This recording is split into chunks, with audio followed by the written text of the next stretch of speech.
Welcome to the Growlers and Gremlins podcast, an alcoholic adventure in cryptids, paranormal, and the occult. Coming to you weekly from the heartland of America. Welcome to the Growlers and Gremlins podcast. I'm Jason, the analyst and your favorite host. Joining me this week I have... John, the theorist. I'm Brian. I'm back, and I'm not dead yet. And our special guest this week is... Alicia. Again. It was breathy. Sadly. We miss Jesse. I will kill you. Wouldn't be the first time you told me whisper that. in the mic, no one will hear you. You have to say... That's fine. You have to say you're going to kill me. I mean, you're going to do it eventually. I'll push it. And it will happen. And it will be by your hand. Jason, what are you going to piss me off with this week? Well, first, we have the beer of the week from the Quaff On Brewing Co in Brown County, Indiana. It's the Hoosier Red Ale.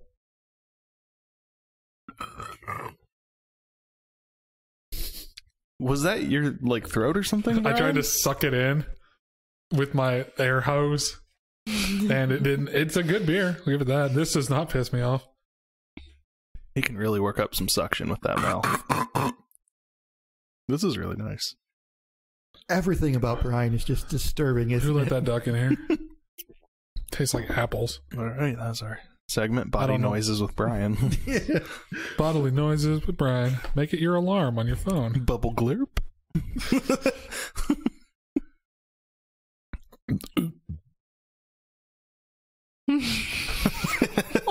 Was that me? Yes, that was I thought you. that burp. I didn't know what the other noise was. That was you.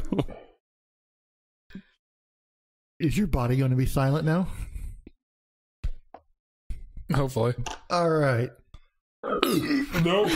What is going on? I'm full of gas. I thought I was good. Well, not much of this I'm going to cut out. You guys ever seen Visioneers? No. No. So there's this thing going on in Visioneers where everyone in the world is just kind of unhappy. But it turns out that if you get too unhappy, you'll explode. Your body will just blow up. And there's this scene where this guy is sitting there eating a Ziploc bag of raw ground beef at work. Just sitting at his desk, just eating this raw ground beef out of a Ziploc bag. And then he just explodes. It's like that just makes me think of Brian. One day Brian's body's just going to explode. Well, is Brian depressed or depressing? No, I'm All of the above. I'm a plague knight. A what? It's a 40K thing. Don't worry about. Oh.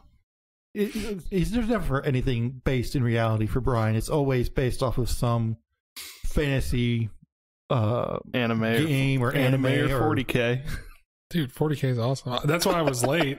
When you said to come over to record, I was in the middle of watching an hour and a half long podcast talking about plague marines and their origins. Because of you, 40K stuff comes up in my algorithm on YouTube. Yes, I have because poisoned. you always put them on at my house. Dude, that's because they're cool.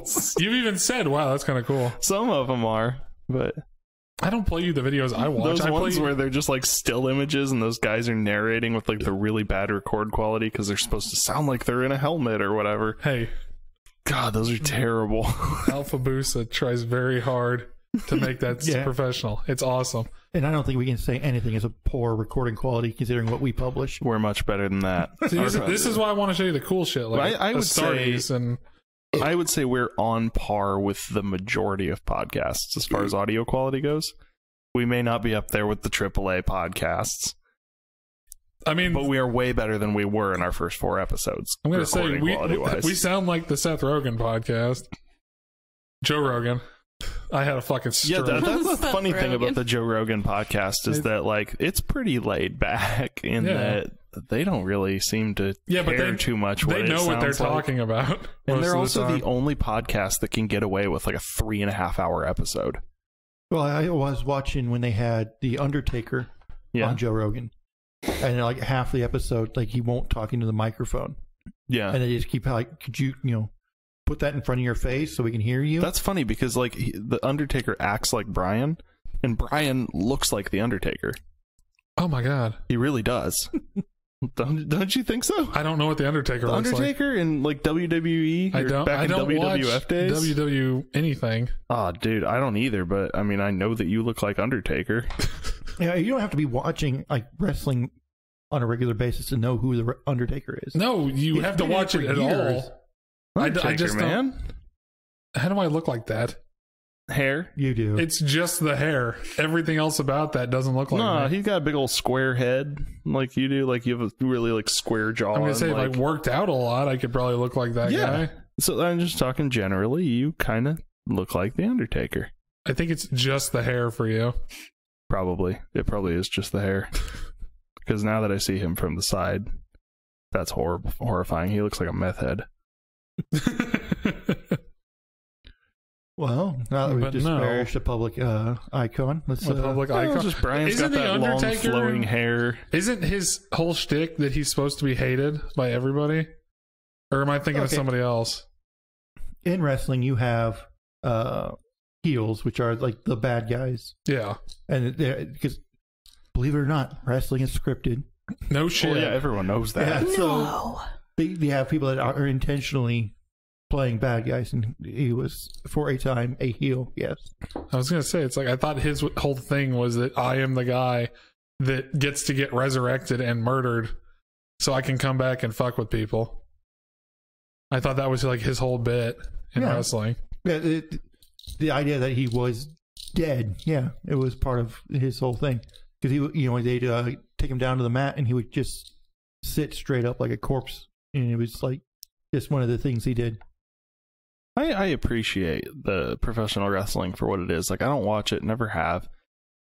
But yeah, everyone knows it's fake, but it's like a great source of entertainment for like a lot of little boys and a lot of mentally handicapped people, and a lot of people that like really enjoy it because they don't know that it's not real. John, I think like, most of them also- do know it's not real. Not a lot of the little kids. I bet they do. There's tons of little kids that really get into that, and it's just entertainment. But those guys, they work really hard. Yeah, and they look also- great. It's like, yeah, you got to be able to like do a show and fake a hit, but you're still getting hit. Yeah, it's hard work. It's like, I'll never disparage them. It's like, those dudes work really hard, but it's like, yeah, it's all scripted. It's all planned, blah, blah, blah. I'm sure there's some parts of the match where it's like, all right, we're just going to wing it here and try to land with it when we do this. But like the major points are, I'm going to climb on this and do a backflip and like tuck around your head. You need to come back with me. There's one of those dudes, one of those WWE guys who's got a YouTube channel, and he's just absolutely hilarious. Xavier Woods, Maybe. Mustache? black guy. No. This is a guy with like a big old mustache, and he's got kind of long hair. I don't know. I just know. I can't remember what his name is, but he's hilarious. I know Xavier Woods big in like to fighting games and anime and into those communities. Well, this is going to piss a lot of people off, but wrestling is just soap operas for men. It is. Yeah. Yeah, I mean, it's all it is. It's I mean, the South Park episode where they make fun of the WWE and it's the modern day like Roman theater. That's what it is. But even in staged competition, these guys are technically professional athletes. Oh, yeah. Not just anyone could do what they're doing. Oh no, Right. not You a know. chance. Can you fake it? Can you get a cheese grater right across your face without crying your eyes out? Mhm. I still don't know if that skit was real. The dude just running that cheese grater across that guy's forehead. Probably not. It probably real, Brian. wasn't, but it looked real because he just started bleeding so bad out of his face Special effects. They can do practical effects on people. in the ring. Well, they do it ahead of time. Like, he's got a thing on his forehead, and they know at some point they're going to scrape that. Some fake blood's going to pour out. They just put that on ahead of time. I figured it would have just been in the cheese grater or something, like a Well- big blood patch. a lot of what they'll do is they'll run a pick line through the hair, so it'll actually come out like at their hairline, Oh, and then they'll pump blood through it. For our OnlyFans subscribers, we're going to start doing a series of bonus episodes about WWE. for OnlyFans, Even though none of us watch it. we can speculate. Well, we won't need OnlyFans. Twitter's offering the same functionality soon. Twitter's gonna have an I forgot OnlyFans. that Twitter is a big porn exchange. Yeah, Well, that's they're going to because- offer accounts you have to pay to follow. That's Didn't they try that in the stupid. past? No, they haven't. I thought that Now, is this so that the people who have these accounts are making the money, or just so Twitter can make money and make someone's account be behind a paywall? A little column A, a little column B. Because, like, what if instead of banning people from Twitter, they'll throw their account behind a paywall? So if their followers really want to hear from them, they have to pay Twitter. It's kind of like Twitch subscribers, where, like, if you're subscribing to somebody for $5, they get like 4 of it. They get $2.50, and Twitch gets $2.50. Man, Yeah, it's Twitch- really yeah, a Twitch 50% cut. Yeah, Twitch takes a lot. That's awful. I don't know what the spread on OnlyFans is. That's absolutely horrible. I want to see. I do want to see now what the spread for and OnlyFans is. the bits that people cheer with, 1 bit is 1 penny. Brian's got to go see a spread on OnlyFans. I guess we should go ahead and start the topic now. I'm gonna go search up Lana B. I don't know who that is. Just on OnlyFans. All right, so Wait, I'm still looking it up. We are waiting with bated breath for this answer. We're waiting with bated breath while Brian watches porn on his phone while we're recording? Yeah. Yes. No. Gross. I'm not watching porn. We've had enough body noises. We don't need your fluids. I'm looking at the financial spread on OnlyFans, so I can see what it goes. Sure, that's So you what can you're sign looking up. at. Content creators, blah blah blah. How much money can you? Okay, no. What percentage? OnlyFans pays out 80%, keeping 20% of the earnings as a fee. So That's why not is bad. anyone streaming on Twitch? Because OnlyFans is Just straight put your pay. content on OnlyFans. I think OnlyFans is look at you there's a have to negative pay. stigma around OnlyFans. It's like it's for this. Well, that's why I always say, if we ever get to a point where we want to do a premium service, let's not use Patreon like every other podcast does. Let's use OnlyFans. Why not? There's nothing to stop us from doing non-porn content on OnlyFans. There's no rule that it has to be that kind of content. Right. No. It's just what people use it for. Porn So is just we what- should use OnlyFans instead of Patreon. Porn is just what's used to launch platforms. Mm-hmm. It's kind of like it was like VHS versus Betamax. Mm-hmm. Which one was going to win? Well, porn industry adopted VHS, so VHS won over Betamax. Twitter used child porn to launch its platform. Yeah, Is that? Yeah, they had a lot of shit at the beginning. Well, there's a whole thing that Twitter's been under fire for lately about like allowing like well, originally Twitter, you couldn't even post. All you could post was text. yeah. So there are separate services with separate rules. Yeah, it You was posted- pretty much. It's once- more of a thing that went under the radar, and Twitter just didn't see it, and then everybody found it and was like, "Look what you let happen!" But like, Well, that's like the Pornhub thing when they you nuked can't their expect site. everybody to catch everything. Yeah, did you ever hear about the Pornhub child porn, revenge porn thing? No, but I think you talked about this in another episode Yeah, they knew. where I was like, I don't really follow the. No, it was news just. of the I saw it porn as one of those industry. stories, and I was like, "Is this really happening?" And I went in their. If you go to their search bar in their site, it'll tell you how many videos they have. And they're like, 2 days ago, this said like 15 million, and then it was down to like 2 million. It's like, did you really nuke your entire site just to be like, we did it? Brian's like, what am I supposed to do now? There were a lot of videos by amateur creators. They nuked everybody that wasn't verified.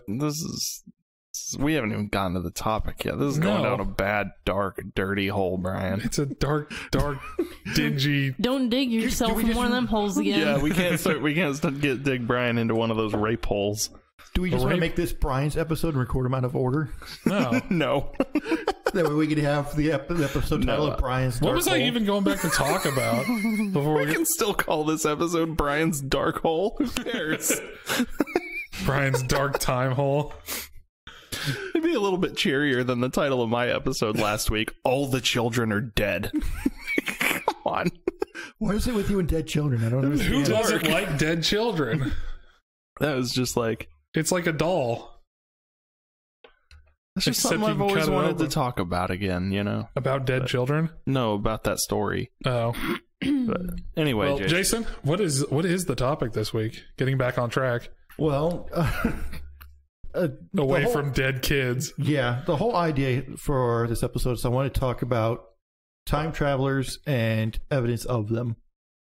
So, there have been various accounts of persons who have allegedly traveled through time, reported by press or circulated on the internet. Reports can range from individuals with impossible knowledge of the future events.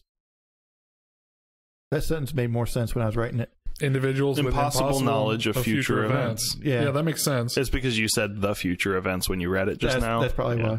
why. to modern day clothing and technology being present in the wrong era. Ooh. On that, are you going to talk about that like 1920s woman in that old phonograph video? I don't know. Let's see.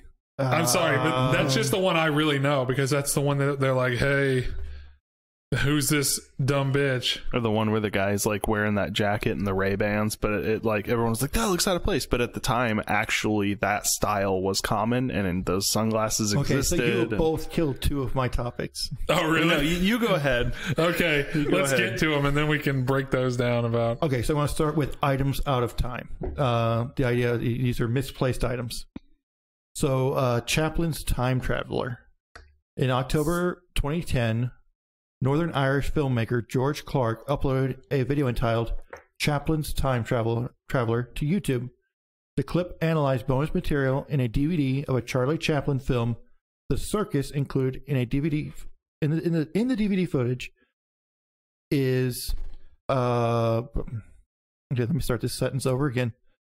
Included in the DVD is footage from the film's Los Angeles premiere at Grom's Chinese Theater in 1928.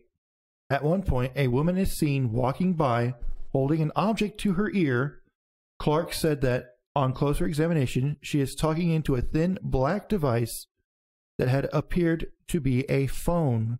Clark concluded that the woman was possibly a time traveler. The clip received millions of hits and was the subject of televised news stories. But I believe this is the 1920 story you're talking about. Yes, this is exactly the one.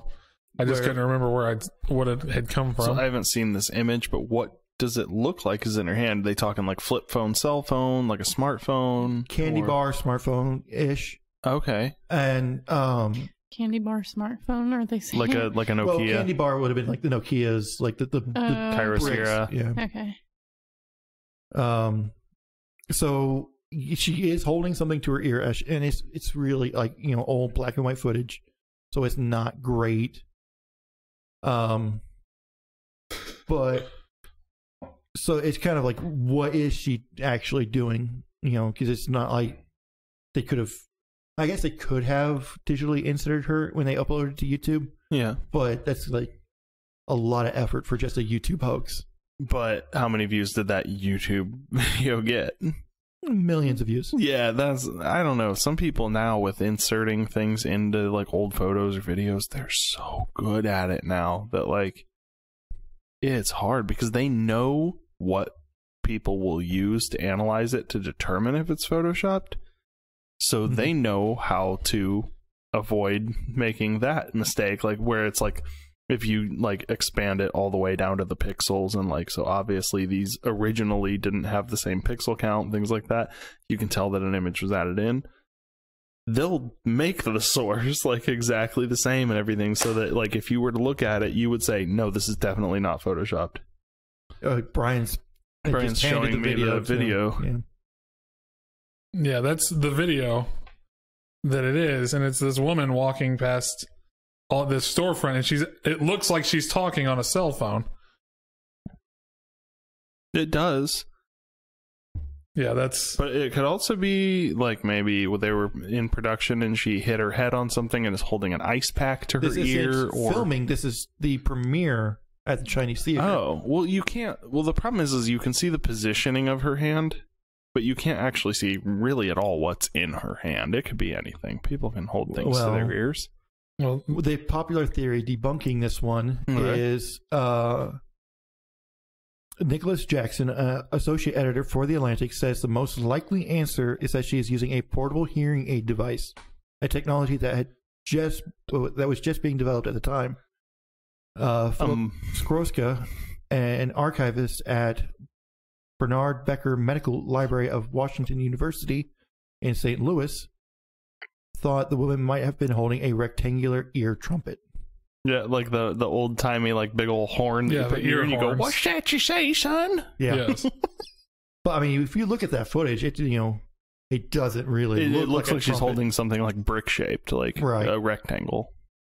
But I mean, if it was like an experimental device that maybe didn't see wide use, I mean, could have been. She's probably got some money. She's at a premiere at the Chinese Theater. She's probably somebody who's wealthy and has nice new things. Yeah, I mean, it's very hard to tell. So, inconclusive. Let's say that. What year was this? 1920. What year did the walkie-talkie come out? I don't know, when was Dick Tracy, because that was a big part of Dick Tracy. They used them in World War II. I don't know whether or not they used them in World War One. But I wonder if she had a portable radio of some kind that she could have been holding to her head.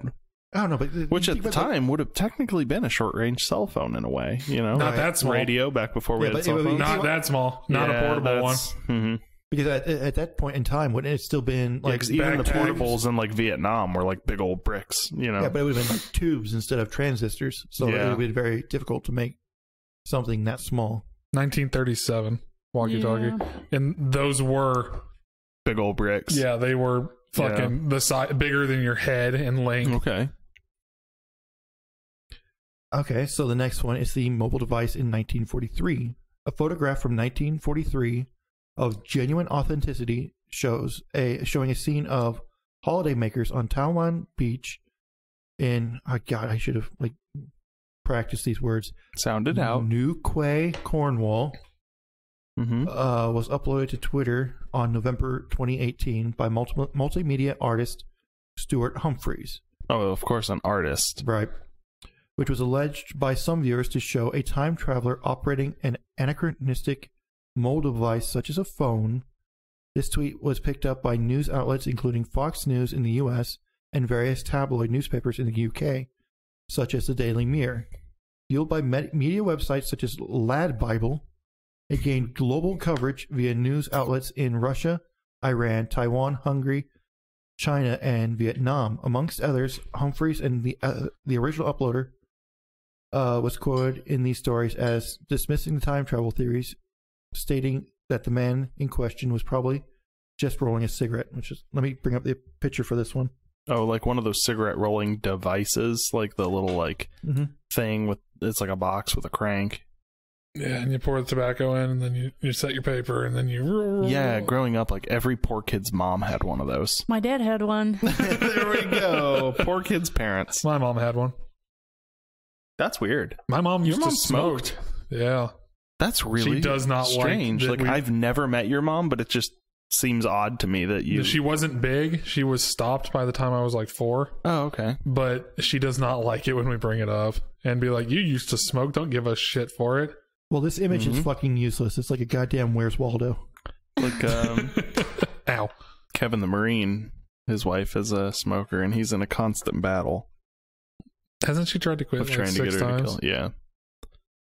Oh, fuck. Okay, I see it. Guy in the brown coat in the middle of the picture. There's Waldo. He's just holding something small in his hand, and he's looking at it. It could be a piece of paper. I mean, yeah. It's just we have so associated that posture with phone use that, like, anytime anyone's in that position, we're like, oh, they're looking at their phone. He could have been looking at a piece of paper. He could have been looking in his wallet.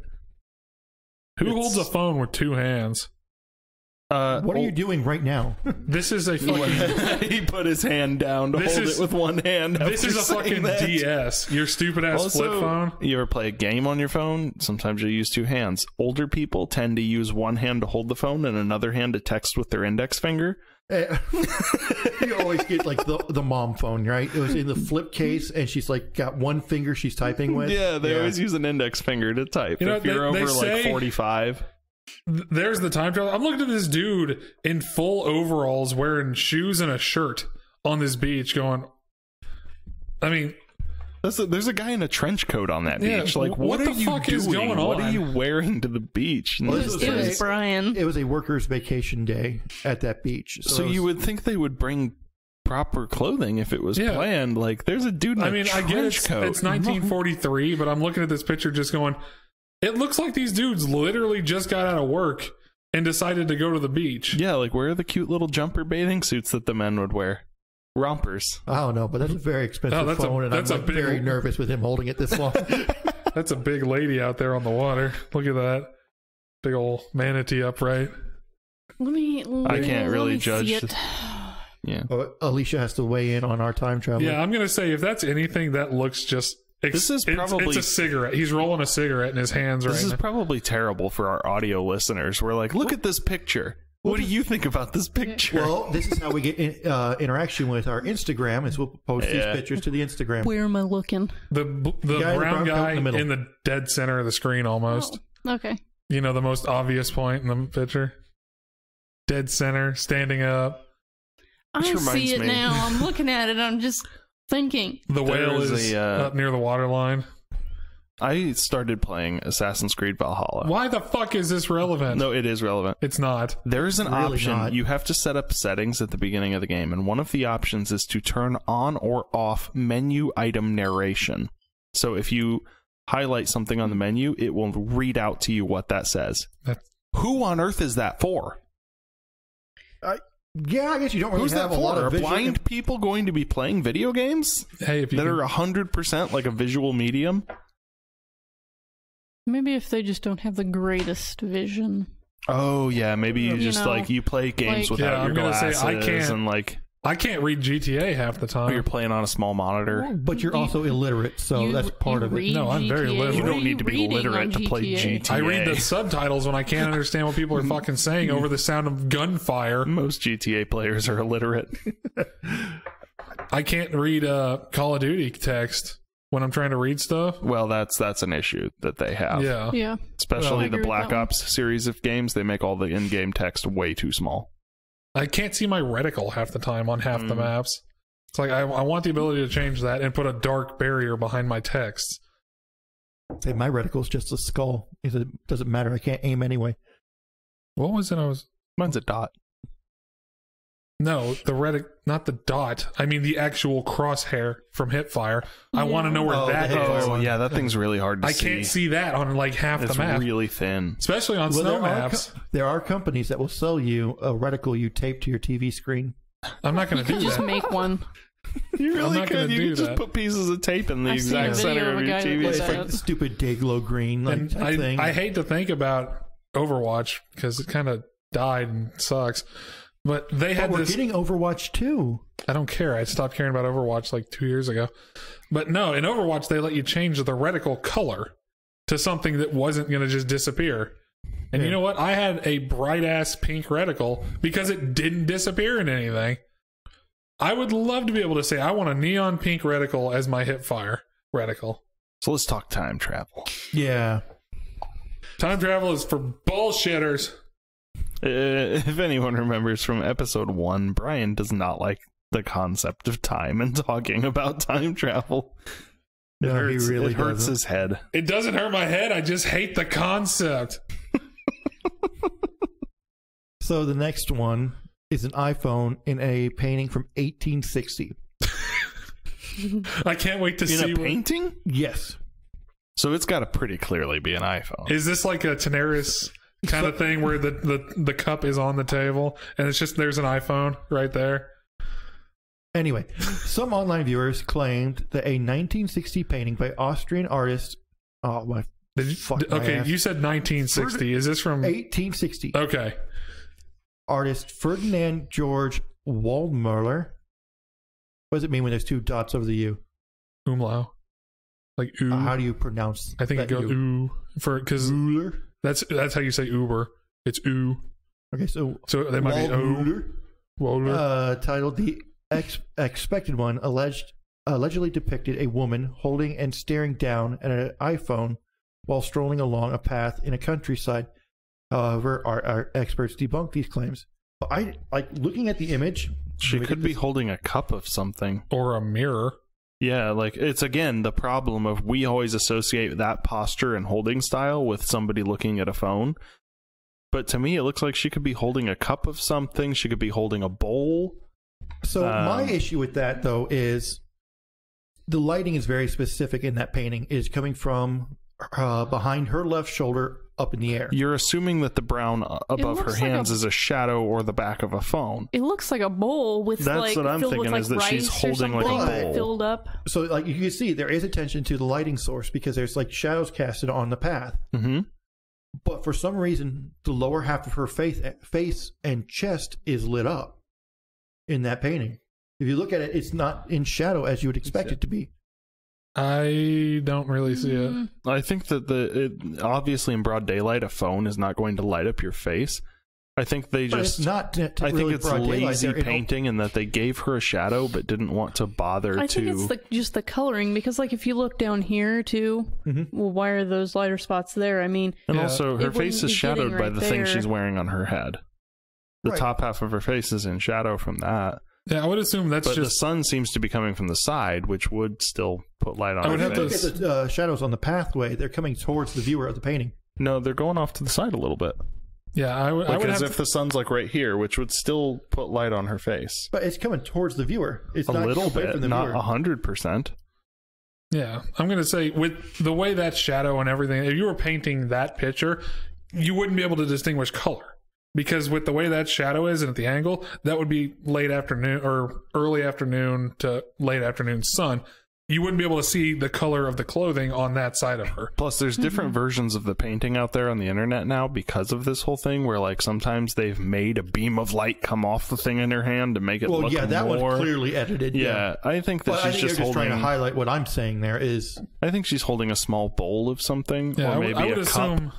It's the painter giving her clothes the color that they were, and not going realistic shadows. Also, if you see the entirety of the painting, there's a man waiting for her at the end of the path. It looks like she might be bringing him something. Well, he has a flower. She seems to be holding a bowl of something. The expected one. I think he is expecting her. Is what the title is really alluring to. He's waiting for her to surprise her with flowers. But she's bringing him his brandy. The popular explanation is that she's holding a prayer book and not an iPhone. That could also be the case too. What? Because it's glowing? Oh no, just that could be a book that she's holding, a small like prayer book, like little lighting things. is just not accurate. A prayer book would generally be a small like notepad-sized book. Back then, they make Bibles that small too. Yeah, they do, but you ever see like those little like devotionals people buy that are just like a little thing? No. It's like meant to be like a pocket book. It'll have some prayers in it. They were pretty common back in that time period. Well, because it would have been easier to manufacture and to carry around than an entire Bible. Mm-hmm. Okay. The Bible. The Bible. So, now moving on to people where they don't belong. The hipster in 1941. This is the one you brought up already. Mm-hmm. A photograph from 1941 of genuine authenticity. How can you call it a hipster? Hipsters dress like they did in 1941. Does he look like a guy from 1980? That's the problem here, is that a lot of people saw that and they were like, that's modern style, not realizing modern style is based on the style from that time period. So do I just need to skip this one? No, I don't even know. She doesn't know what we're talking about. I've never seen it. Would you shut up? I've never seen it. I just had to assume, oh, that's a hipster. It's like, wait a minute, but they take their style from then. Brian, shut your fat mouth. I will slap you. Okay, the reopening of the South Fork Bridge in Goldbridge, British Columbia, was alleged to show a time traveler. It was claimed that his clothing and sunglasses were of present day and not of the styles worn in the 40s.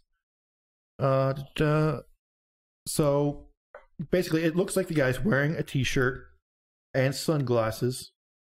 You find the image to hand to Alicia, since you two assholes already know what it looks like. I have never seen this image. You haven't? No. Oh, it was just as soon as you said times. When he said I didn't know what you were talking about, but he said it's a hipster in the 1940s. It's like, that doesn't make any fucking sense, because that's how they dress in the 1940s. Yeah, because what you brought up earlier was actually the woman in the 20s, the Chaplin thing, and then I brought up the 40s guy. But I mean, it looks like a printed logo T-shirt with dark sunglasses. Mm-hmm. Everyone else is like in hats and kind of like, I guess what we call it, smartly dressed, and he's just got his hair swept back.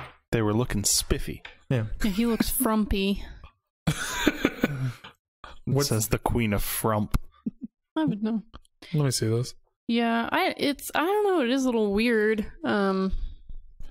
For our guest Alicia, there has to be an event for her to get her to put on like some actual like even jeans or something. I wear jeans just about every day. I don't know how you said hipster. This dude, I can see it. It looks like he's wearing a bathrobe. At the time that the image came up, that was the kind of the hipster look. No, this actually just looks. Actually, no, I'm looking at I'm it. talking about like when this hit the internet and people were like, "Oh, what is this?" That was during the time period that hipsters dressed in that way. But at the time now, like almost everyone dresses like that. Yeah, I'm just looking at it, and he does. It does actually look like he's wearing a normal T-shirt with like a band logo on and a bathrobe. I was thinking like a hoodie or something. Yeah, I thought it was No, supposed to be like a hooded sweatshirt jacket. Like, I mean, maybe it is, but I don't see anywhere a hood attaches to the back of this. It just looks like a very, like, it looks like he's wearing an inside out, not, what's the, not, is it fleece? Is the, like, Flannel? are you talking about flannels? not, Or it's are you got, talking about like fleece, like Columbia jackets, North Face jackets? it's got the, like the fur See it inside. again. I haven't seen this in a couple of years. It's got like the furry inside kind of, but it's not like to keep you warm. It's just there to make it feel nice. This looks like he's wearing a cardigan. And like his glasses are very, very odd. Like even for like today. It almost Yeah, looks the like big sides, they're like the kind of sunglasses that you wear over glasses. Those Yeah. big beefy ones, you know, that like go on over your regular So glasses. you know what some well, I was sunglasses? thinking like pit vipers. Like Yeah. You know what sunglasses look like his though back then? You know who he The looks blast like? glasses. He looks like Beto O'Rourke. Looks like they're wearing the Doesn't he nuclear look like test. Beto? A little bit. Yeah, a little I bit. can see it a little bit. But they Maybe looks like Beto's the like a time-traveling reptilian. time Hell traveling. yes, we'll take your AR-15. Back then he was saying, "Yeah, hell yes, we'll take your M1 Garand." so. Further research suggested that the present-day appearance of the man may not have been so new. The style of sunglasses first appeared in the 1920s. Mm-hmm. On first glance, the man is taken by many to be wearing a printed T-shirt, but on closer inspection, it seems to be a sweater with a sewn-on emblem, the kind of clothing often worn by sports teams of the period. The shirt is very similar to one of the... The shirt is very similar to one that used by the Montreal Maroons, an ice hockey team of the area. You said this Whoa, was wait a British minute. Columbia. I don't know okay. much about the history of hockey, but was there really like a professional hockey league in the 40s? Are you retarded? I don't know. I'm asking. Like, I don't know. How long has professional hockey been a thing? A while. Because while. of how much goes into that sport, I always thought of it as like a newer thing. You know what I mean? Where Well, like, because what do you like mean, how much goes most into of our sports? It's professional still- sports are not that old. Right. So what you're basically saying, professional hockey could be one of the oldest professional sports. Yeah, it's like No. hockey and baseball. Well, if you discount like Olympic sports like wrestling and Well, I running. mean, you got and, soccer clubs in like England. What year Not though soccer, did that football. start? What, the football clubs? Yeah. Well, I mean, I know cricket's pretty old too. Yeah, I think you're just like I'm thinking of American sports like we have the NBA, the NFL. Professional basketball, professional football are really not very old. Okay, International Hockey League formed in 1904. Wow. See, I think the problem That's for like you is pre-Zamboni too. That had to be really I hard. think Yeah, that's why, when they I think did that's it why on you're getting so X. hung up is you're thinking indoor Well, yeah, hockey but like arena. that's why I and- think like having something professional in a time period where you wouldn't have had those things, that had to be really difficult to play hockey professionally, like on a frozen pond. I've seen somebody You know, make like an without at-home Zamboni pond. ice, because like, have you ever ice skated on ice that hadn't had a Zamboni run across it? Yeah. I've never ice skated, It's very difficult. I'm a great ice skater. but no, Okay. I've seen like videos where they just John, take a plastic. Weird fun fact about me: I'm really good at ice skating. So I don't know about professional, but basketball was 1891. Yeah, professional though didn't make it until much later. Well, professional sports would have grown out of collegiate sports, Yeah, that's so the it thing. would have started off as a collegiate Professional sport. baseball, Well, 1898. Yeah, but that's what I'm talking. Professional leagues, like for hockey, that's really surprising to me. That I don't know. It doesn't matter. It has no relevance on the topic of the episode. I just thought it was kind of cool that, like, wow, back then they were playing hockey, like, and had like team shirts you'd wear, and like, Well, it would have been like they said, it was like a sewn-on patch. Yeah, So it that's- wouldn't have been like you got a hockey, you got a shirt That's and you still put a hockey pretty patch cool. on it, but still, Like- yeah. Okay, so next time traveler, Andrew Carlssin was supposedly arrested in March 2003 for SEC violations for making 126 high-risk stock trades and being successful on every single one. As reported, Carlssin started with an initial investment of only $800 and ended with over $350 million. Nice. Which drew the attention of the SEC. Later reports suggested that after his arrest, he submitted a 4-hour confession wherein he claimed to be a time traveler from 200 years in the future. Which, I mean, if you're a time traveler, I mean, that's how you fund your trip home. If anything, yeah. Well, even if you don't have to fund it, but you just want to go home with money, like if you know that the bank that you are putting this money into is a bank that survives to the time that you're from, you could put it in an account that you own in the future because you started it in the past. If you can put it into an account that bears interest, otherwise, due to inflation, 300 or how many million did you say? I don't think any amount of inflation is going to make that a small number. $$million. I guess it depends on what they do with the minimum wage.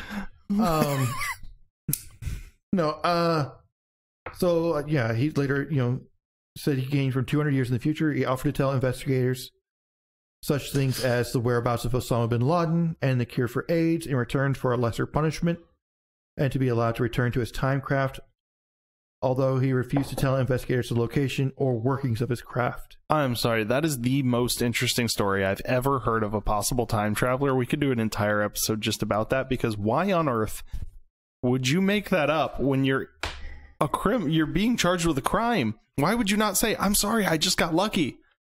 Yeah. But to then be like, no, I'm a time traveler. Is he psychotic? He could be psychotic, but he also did make all those trades, made John, all that money. John, we just watched a bunch of people make hundreds of millions of dollars in stocks. Not from that small of an investment, though. How much was a piece of GameStop? What was his starting investment? Well, what time? Well, you said he went from this to this. Oh, you mean this? Are you talking about GameStop? This guy, he started at $800 and ended with over $350 million. You were not going to get anything like that from the way that GameStop jumped. No. Nowhere close to that amount of money from that small of an investment. If you know it, you can. What happened to this guy? Is he dead? Is he gone? Did he vanish? Okay, so because he refused to tell them the location of the craft, they was like, well, we can't confirm this.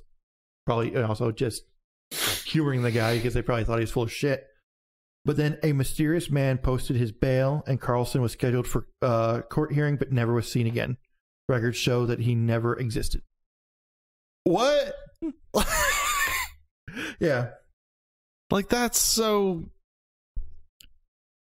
good. Like, yeah. Come on. I mean, if anything is evidence, that's it. Well, okay, so here's what the deal is. Inside trader under a fake name. He was just friends with a lot of politicians. I wouldn't, dude. Hey, you're the low guy at this firm, and hey, we can do this, but we need it not to come back to us. Insider trading is like the main way politicians get rich. Well, but I'm not talking about that's the way they stay rich, because they only know when things are about to go really bad and when they drop out. But no, the Carlssin story was likely originated as a fictional piece in the Weekly World News, a satirical newspaper. So you got Babylon B before the Babylon B. You tell me it was from a fake newspaper. Well, no, that's one of the first. Was this on Don't Eat the Onion? Yeah. Yeah. So, and it was later repeated by Yahoo News, where its fictitious nature became less apparent. It was soon reported by other newspapers and magazines as fact. This sounds like a bunch of people came together and went, that's pretty interesting, and then started talking about it. So if the Weekly World News is in fact the first instance of the story, then yes, this is probably fake. Yeah, it's fake. But if it's not, in fact, that's not the case, and Yahoo News actually got it right. Well, if this guy was arrested, there'd be a record of it. Right. I mean, you could easily verify if this is true or false. Right. So that's Andrew Carlssin. Up next, Rudolph Fentz. That's what I thought too. Every time I hear Rudolph, it's Rudolph Hitler. The Fentz legend describes how one evening in mid-June 1951... Is this the car that drove through the fence? No. Okay. At about 11:15 p.m., passerbys at New York City's Times Square noticed a man of about 20 years of age dressed in a fashion of the late 19th century. No one had observed how he arrived there, and he was disoriented and confused standing in the middle of the intersection. He was hit by a taxi and fatally injured before people were able to intervene. So here's this guy. He's like, it's in 1951, and he's dressed like he's out of the 19th century, who just gets like ran the fuck over by a car. Sounds to me like a joke gone horribly wrong. I think like maybe he thought he he was gonna be funny. He was gonna dress up like he's from like back in the day and be like, "Whoa, where am I?" But then he got hit by a car and died. And he was like, "Oh no." The officials at the morgue searched his body and found the following items in his pockets: a copper token for a beer worth 5 cents bearing the name of a saloon, which was unknown even to older residents of the area; a bill of care, a bill for the care of a horse and washing of a carriage drawn by a livery stable on Lexington Avenue that was not listed in any address book; about $70 in old banknotes; business cards with the name Rudolph Fentz and an address on Fifth Avenue; a letter sent to this address in June 1876 from Philadelphia; and a medal for coming third in a three-legged race. You got a medal for that? So, if he actually did jump from 1876 to 1951, and you know this is just the contents of his pockets at the time he disappeared. Yeah, that makes me wonder about like some of the, like the super mysterious disappearances. What if people walk into like some kind of time warp? Like, because I was thinking, because I forgot. Do the time warp. But well, yeah. 74 kids walk into a time warp. I forgot the name of the guy while you were talking, and I was like, "Whoa, what if that was Ambrose Bierce?" Mm-hmm. But then you said his name, and I was like, "Well, it can't be Ambrose Bierce." But if you remember from the Aurora, Texas episode, I was talking about Ambrose Bierce, who was like a science fiction author in like the Wild West, like back in the day. Right. He just vanished. And so, like, you know, who knows? Maybe he walked into a time warp or something and, like, got transported to another time. What if that's just, like, some weird glitch that can happen and you're walking one day and then everything changes? Suddenly you're... So, yeah, what if, you know, Brian was, in fact, an ancient barbarian and just walked through a time warp and now is stuck recording a podcast? I still lean towards what I said in the first place, that it's a joke gone wrong, but like, and the giveaway is the medal for the three-legged race. Yeah. Like, this guy was trying to like play a little joke on people, and then he accidentally got hit by a car and died. Well, I mean, YouTube would not have been invented for several years, so there's the whole fake prank thing, you know. I think just the cameras in general to record hand cam wouldn't be invented for several years. So, none of these objects showed any signs of aging. Captain Hubert V. Rim of the Missing Persons Department of the NYPD tried using this information to identify the man. He found that the address on Fifth Avenue was part of a business. Its current owner did not know Rudolph Fentz. Fentz's name was not listed in the address book. His fingerprints were not recorded anywhere, which, I mean, it's 1951. It's pretty likely that your fingerprints won't be recorded anywhere, because back then the only way their fingerprints would be gotten is if they did something of note, or if they were arrested, or maybe military service. I mean, that's about it. And even still, just checking that database would have been, I have a picture of a fingerprint. Yeah, it would not have and been I have a book that I'm going to flip through. Yeah. Alicia, you're allowed to talk. I know. All right, just wanted you to know. I don't know. I don't have much to say on certain things. Bored out of your mind. Just listening. She said, "I want to be on the podcast. I think it'd be fun." Little did she know, it's just more of the same from all of us, just sitting around doing what we always do, just talking about weird stuff and drinking beer. All right, just so long as you know that you are allowed to talk, even though you are a woman. Wow, Brian, really?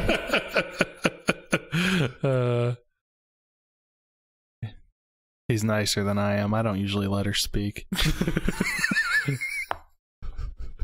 Doesn't even care she's awake. Okay. Anyway. All right.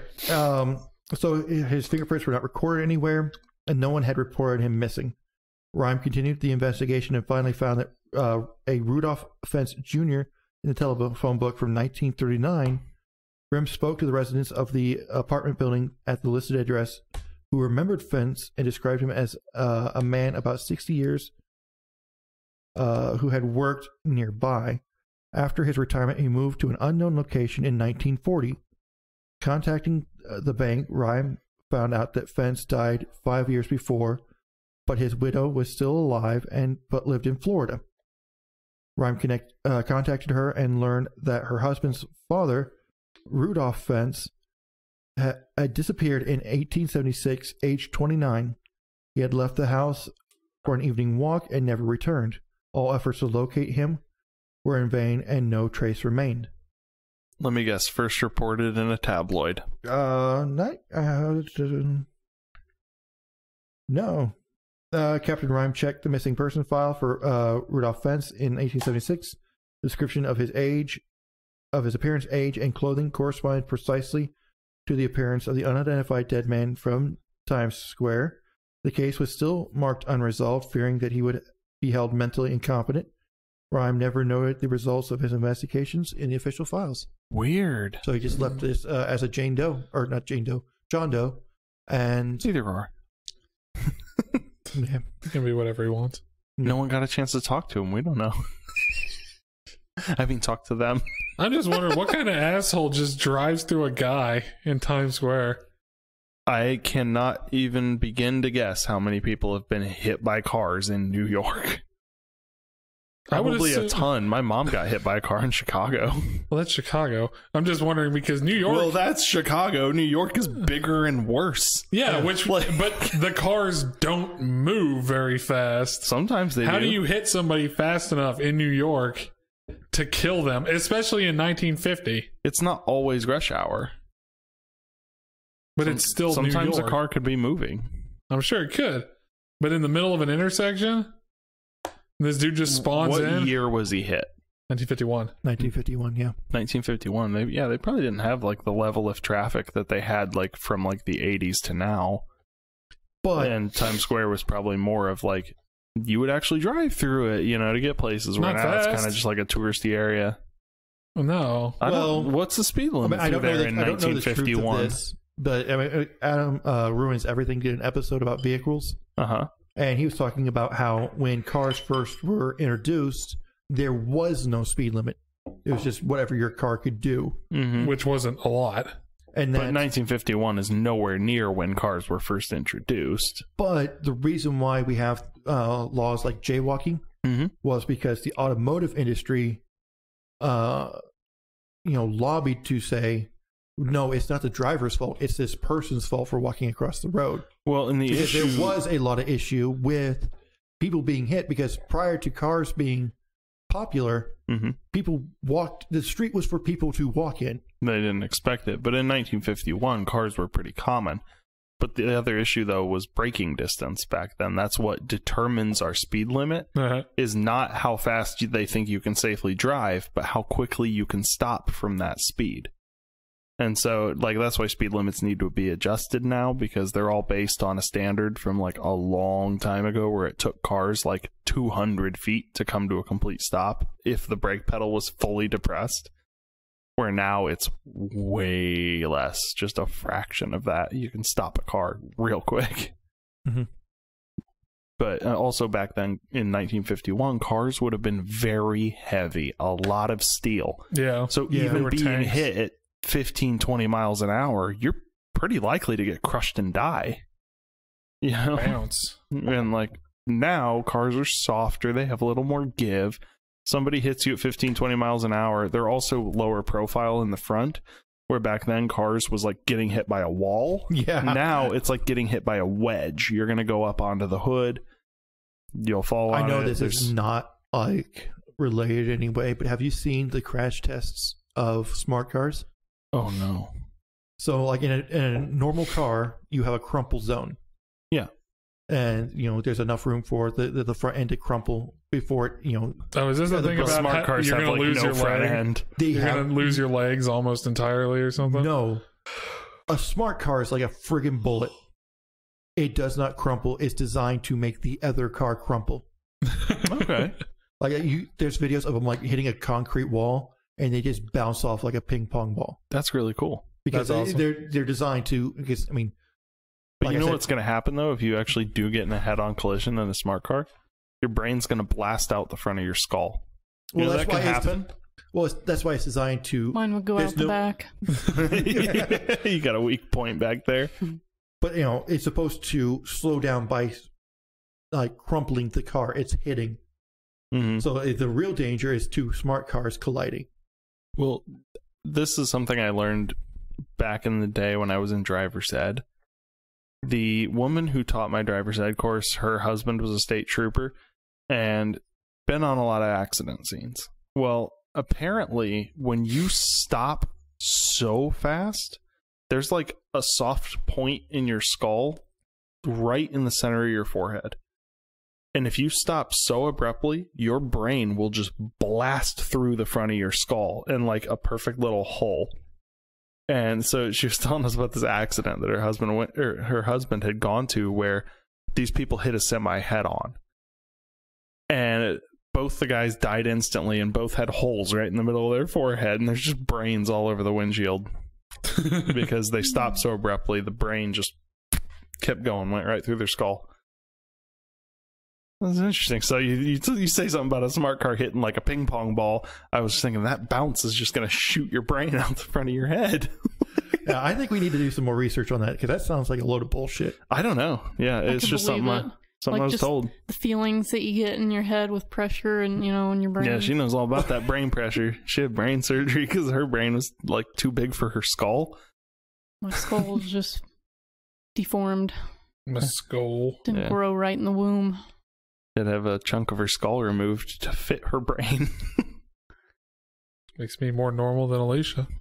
Yeah, she's like that thing in Hills Have Eyes 2 that's sitting in that chair with its like big giant veiny head like hanging off the back. What the fuck? No. Not like that. But Okay. That's a pretty cool story though.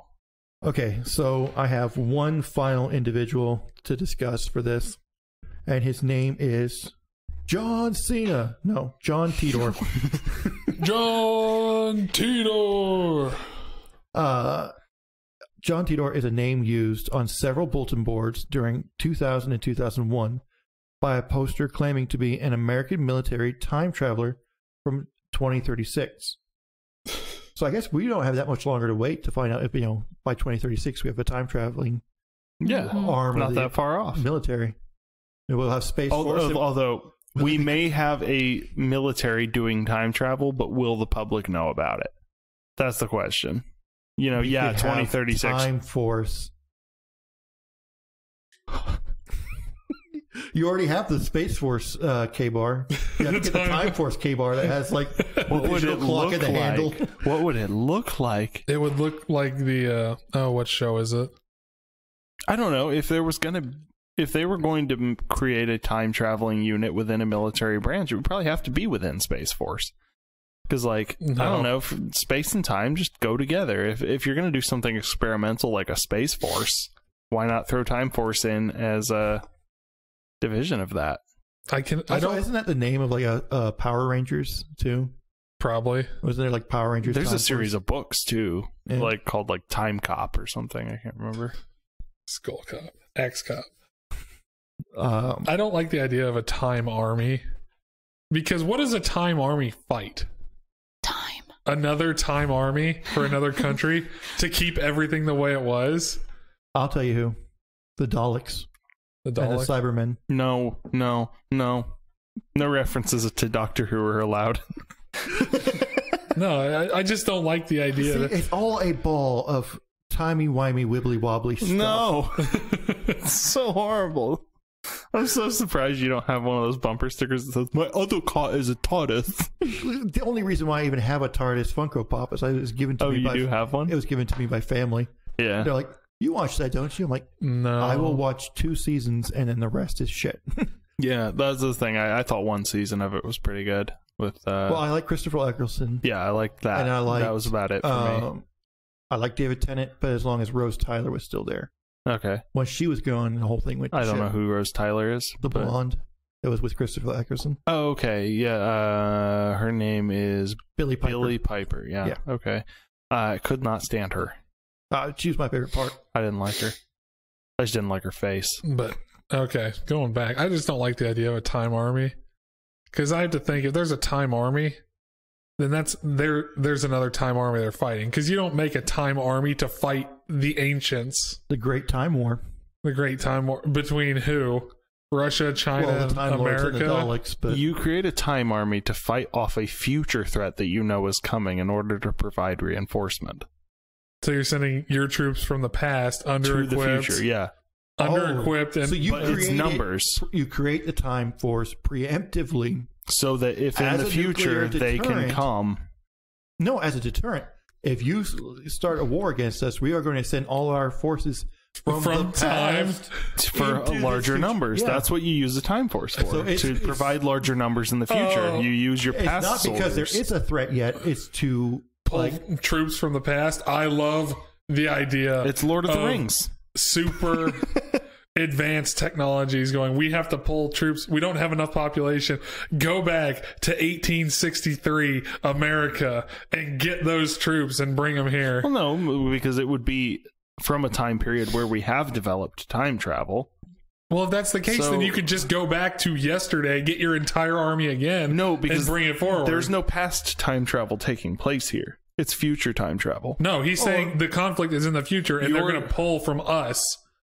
By us time traveling forwards. You don't time to travel them. forwards. Yes. They that's travel exactly- back. Time proceeds. We train up everybody now. This is why we don't talk time. He's with lost. Brian. He's lost. Am I? Yes, you're Because- totally lost, Brian. Because think of it this way: like, did we make nuclear bombs because we were going to launch them, or to encourage people to not launch them? We made them to use them. No, we made them. We initially made them to use them. Well, yes, we but keep the a stockpile of them for the purpose of no one else using them. But the whole mutually assured destruction, right? But that came after they were created for Right. World War II with the purpose So- of being used. We create a time force.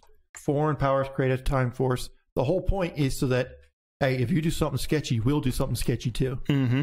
We'll go back and assassinate your leader before he's born, or something like that. That's the point of a Well, time what's to force. just stop them from going back in time and killing the guy who comes up with the thought for a time force? Well, because then they won't have gotten back in time because they killed the guy that came up with the idea. Yeah, they'll create a paradox. Yeah. But the idea is, What do they care? if someone else, it's kind of like how we have spies and they have spies. We'll have time agents. They'll have time agents. Oh, they made a time jump. We better make a time jump to the same place to prevent them from doing. Well, how do whatever you they're know gonna where do. they went, though? Well, how does travel even work? For all we know, it leaves a unique signature that we can follow. We don't And know. an ion trail? Yeah. Is that what you're saying? Magnets. It's magnets. Magnets force us back in time. But we'd have, like, they'd be sitting there analyzing all historical documents in case something changes. How would you know? Well, that's the Everything thing. would be readjusted with that new time. If let's say, I'm going to go back with the old one. I think- let's say a Spetsnaz agent goes back and kills somebody from 200 years ago. You're not going to be able to analyze it in the future that no longer exists. Yeah, that future, you don't even have records What anymore. so whatever device is used to travel through time can also be used to isolate something from time. So they put the documents in that device and just You keep would it have to be traveling. outside of time then. Yeah. Well, You would isn't literally a have to time build the traveling device to be outside of. I in the exist first place? outside of time, Brian. I am a god. No, you're not. So am I. You have a god But- complex. There's a difference. You're no Bjorn Ironside. Yes, I am. No, you're not. No, it's unless you have a You way didn't even to. watch the show. You just saw Bjorn's Unless you death. had the ability to put I know like enough. a spot outside of time and space that would always be this spot that is constant, and you can just throw records in there and be like, this is how it was, and they pull something out and go, yep, that's changed, let's go, and then go back. You're never going to know. Yeah, you won't be able to just be like, hey, wait, watch this document, see if the words change. There would be one... Because everything would have, like, snowballed and everything would be different. You wouldn't be monitoring it anymore. But what if it was, like, continuously traveling and, like, just, like, 1 second behind us to where we could jump in, like, travel to it? Like, maybe it was, like, a time-traveling space station. So to where we could travel back to time to this station that stays perpetually 1 second behind us. Well, we could reach a point. You have to build the thing that is outside of time first.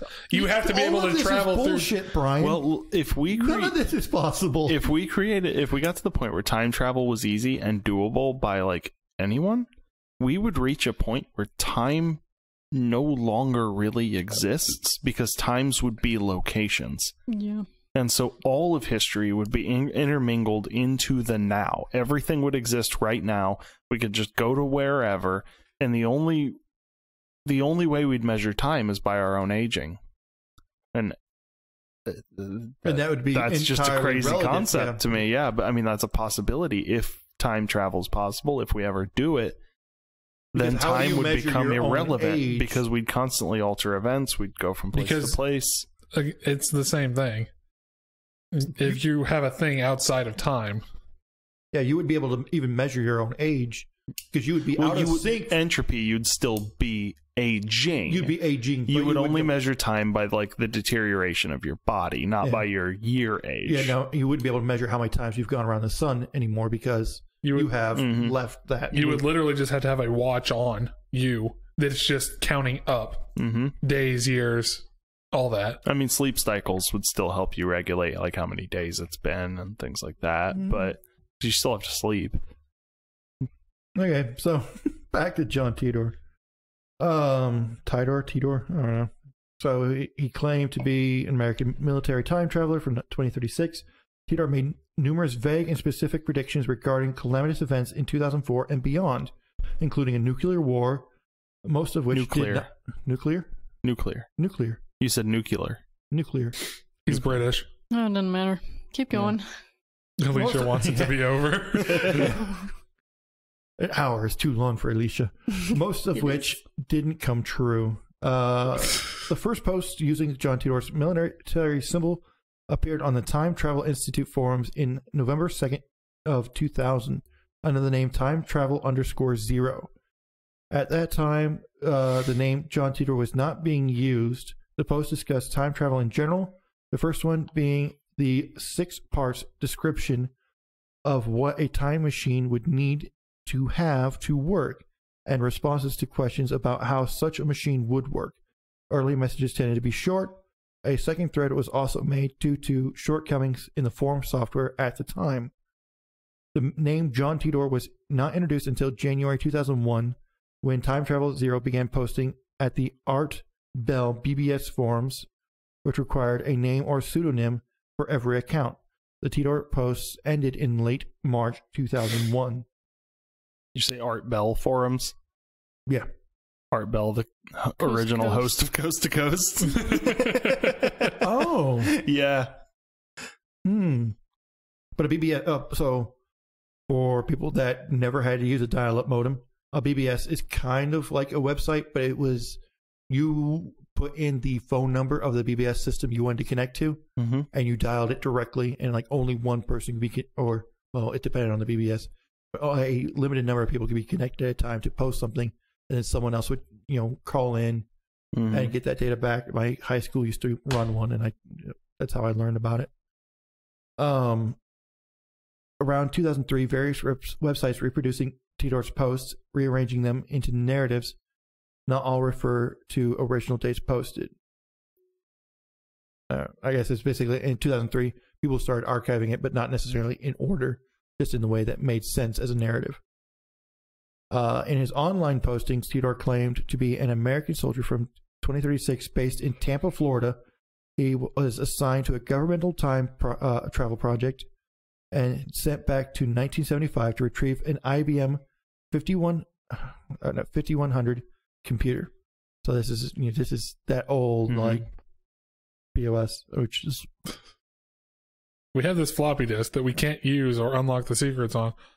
which he said was needed to debug various legacy computer programs in 2036, which is, again, utter bullshit. Because you could run like the entirety of an IBM 5100 on your cell phone at this point already. So I think, it falls apart quickly. As a possible reference to the Unix year 2038 problem, which I should have looked that up, but apparently I guess it's just we run out of Unix stores time as a timestamp that measures the number of it's either seconds or milliseconds since the epoch, which would be like January 1st, 1980. So I'm guessing they're assuming that the number would be too big for a computer to store in 2038. That's the Unix problem. Like Y2K? Kind of. Y2K was just... They can't do 2000. The actual problem with Y2K was that the programmers were lazy and they only stored the last 2 digits of the year. So software wouldn't have known the difference between 1900 and 2000. And that was the Y2K bug. It was very dumb, and it was a lot of very lazy programmers. The IBM 5100 runs APL and basic programming languages. Basically, it's for a society in 2036 to say they need an IBM 5100. It's just utter bullshit. Like I said, your cell phone can run Windows 95 if it wanted to. It could definitely run what's on an IBM 5100. Yeah. Titor said he had been selected for the mission specifically given that his parental grandfather was directly involved with the assembly and programming of the 5100. In support of this, he described unpublicized features of the 5100, leading to assumptions that the computer scientist was behind the postings. Titor claimed to be on a stopover in the year 2000 for personal reasons to select pictures lost in the future, Civil War, and to visit his family, of whom he spoke often. So he had a layover in the year 2000. When you apply like flight terms to time travel, it all sounds really stupid. Titor also said he had been for a few months trying to alert anyone that would listen about the threat of Creutzfeldt-Jakob disease spread through beef products and about the possibility of a civil war within the United States. When questioned about them by an online subscriber, Titor also expressed an interest in mysteries such as UFOs, which he claimed remained unexplained in his time. Titor suggested that UFOs and extraterrestrials might be travelers from much further into the future than his own, with superior time machines. Possibly. So the idea is that there are no space aliens. It's all us, man. Possibly humans. Okay, so we want to get into his time machine. I guess just go for it, right? Do it. Titor described his time machine on several occasions. In a early post, he described it as a stationary mass temporal displacement unit powered by 2 topspin dual positive singularities, producing a standard offset Tipler cisnoid. Earliest post was more specific, saying it contained the following: 2 magnetic housing units for the dual micro singularities, an electron injection manifold to alter mass and gravity of the micro singularities, a cooling and X-ray venting system, gravity sensors or a variable gravity lock, 4 main cesium clocks, 3 main computer units. According to the posts, the device was installed in the rear of a 1966 Chevrolet Corvette convertible and later mentioned a 1987 truck having 4-wheel drive. So, yeah, it's not a DeLorean, it's a Corvette. This dude sounds like he's fucking high. Okay, so next I have his predictions. Although invoking the many worlds interpretation of quantum mechanics whereby events from his timeline may differ from our own, Titor assured that the differences were minimal. As such, his description have been interpreted as predictions and compared with historical events since 2001. The most immediate of Titor's predictions were of an upcoming civil war in the United States having to do with order and rights. He described it as beginning in 2004 with civil unrest surrounding the presidential election of that year. The civil conflict that he characterized as having a Waco-type event every month that steadily gets worse would be pretty much at everybody's doorstop and erupt by 2008.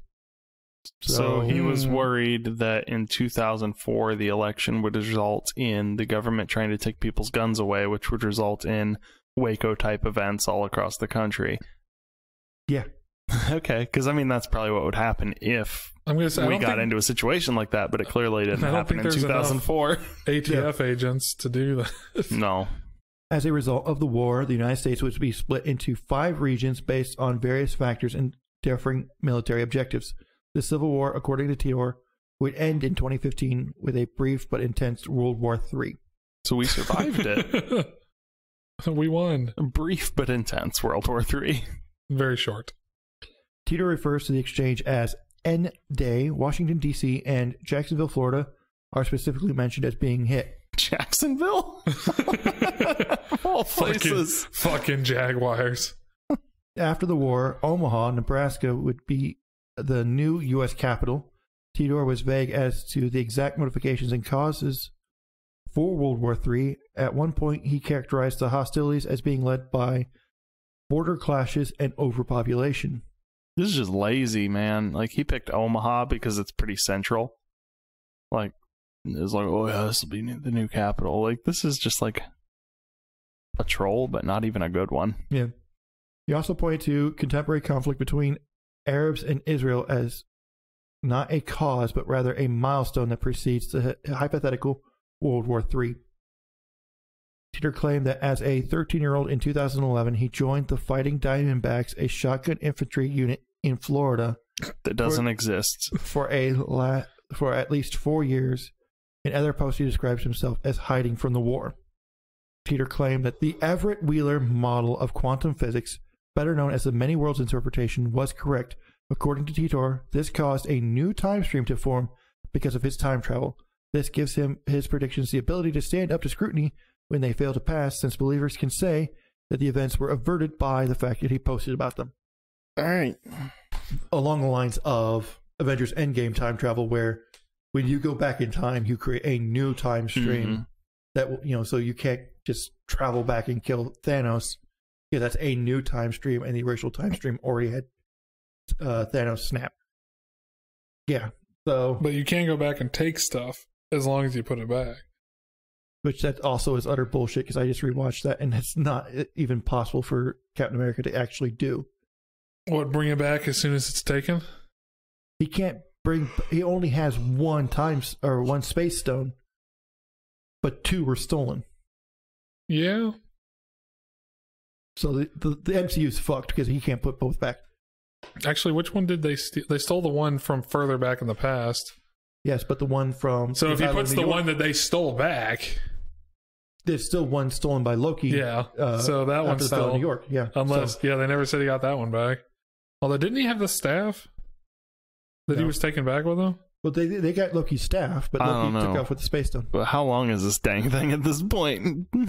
That depends on how much we cut out. John Titor, I remembered it being a pretty interesting thing, but then now hearing it again, like years later, I'm like, wow, this is so clearly fake. Well, especially with the if you had been hearing this back in 2001, yeah, well then it would have been future events, but now everything is predicted never happened. That election was fairly uneventful. Yeah. Who was even the presidential contender in 2004 to Bush? Kerry. Okay. I don't remember anything about that presidential election.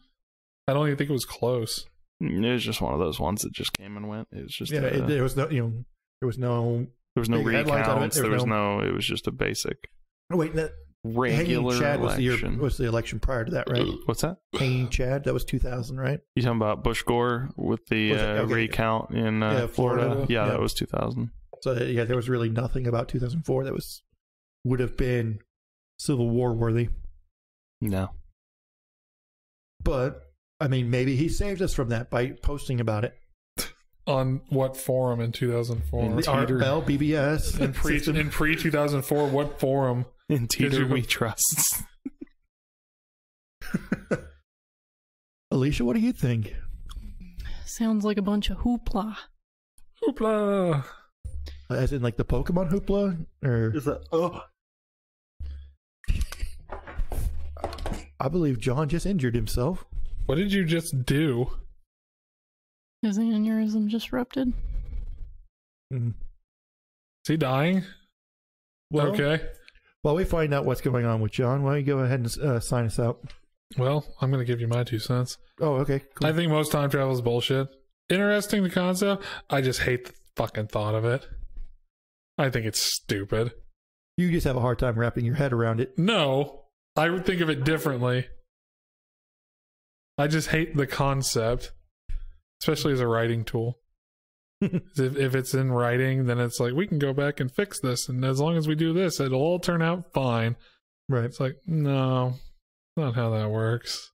All right, well, fuck it. Have fun, everybody.